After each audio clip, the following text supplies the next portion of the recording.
How are you all today? Well, today I noticed this on my, actually I should say it was a few weeks ago. I noticed this on my dash here. It says service 4-wheel drive. And when I try and shift into 4-wheel drive,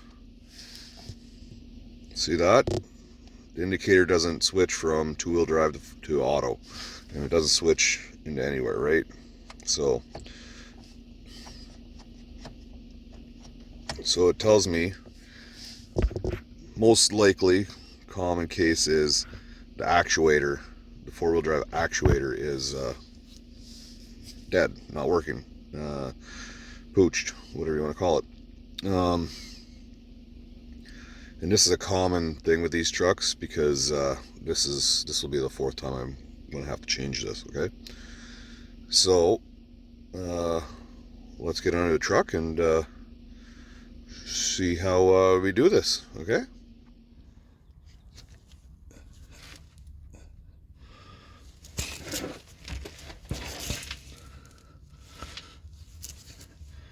So this is your 4-wheel drive actuator right here. Okay, so looks like there's a bit. So normally there would be a skid plate on here. You know what I mean? There's holes for it. This has been changed 3 times previous, so but it was done under warranty, so I'm guessing that the last time that GM had the skid plate off, they didn't put it back on. Thanks to them, eh? So that's why I couldn't show you removing the skid plate that covers here. Well, let's just get to it. So we just see this right here. Here's the wire. Okay, I don't know how well you can see that. Okay, so right here, here's your wire. So you just pop it out. It's a little clip, and you pull out, just like that. Let it hang down. And now these just spin out. But you need a wrench, an adjustable wrench, or crescent wrench, whatever you're going to call it. And you just get her on there, and you loosen her up. Oh, this might be too big. Oh no, see, look at that. So just a little turn like that, and I should be able to pull her out by hand now. I'll try and make it so you can see. So you just turn it, back it out like this.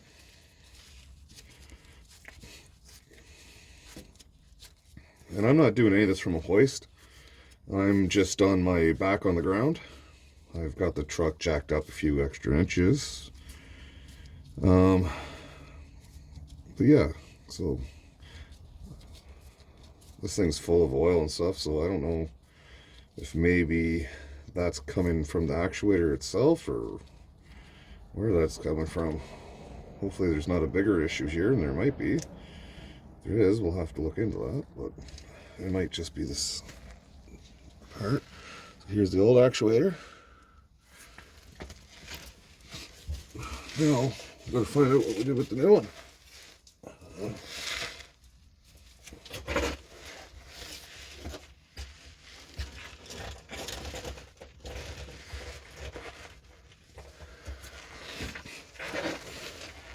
So here's the new one. I'm trying to stay out of your way so you can see what I'm doing. So, just slides in. Like that. And then we just turned it in, right? You just tighten it up until it's snug. Okay.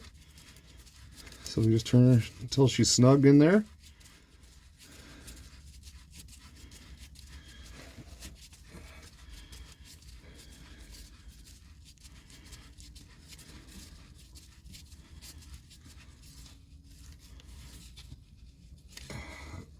Until you can't turn it anymore. Now we'll grab your adjustable wrench.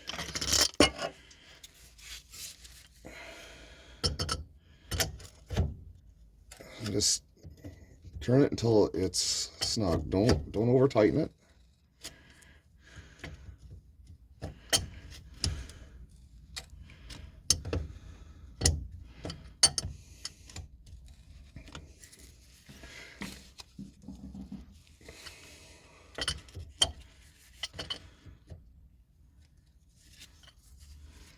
I think that's probably good. And we just put your wire back on, right?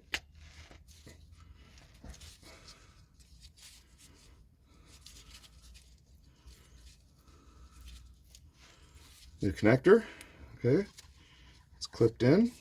Now let's go see if that worked. All right, because that might be it. So we're back in the truck now, and we're going to turn it on and see what happens.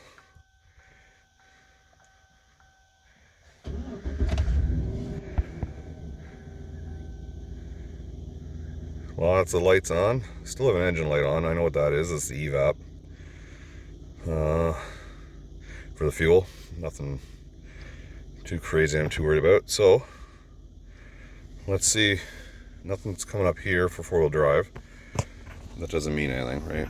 Let's see if this will actually switch into four-wheel drive.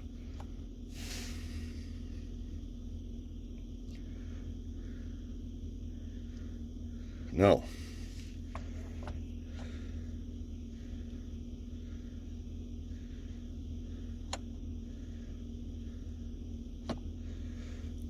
So there might be a bigger problem here.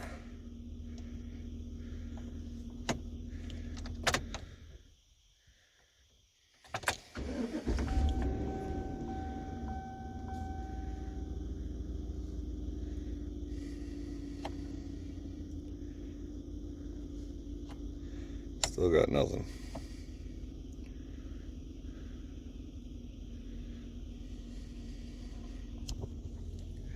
Showing service four-wheel drive still here. Back on.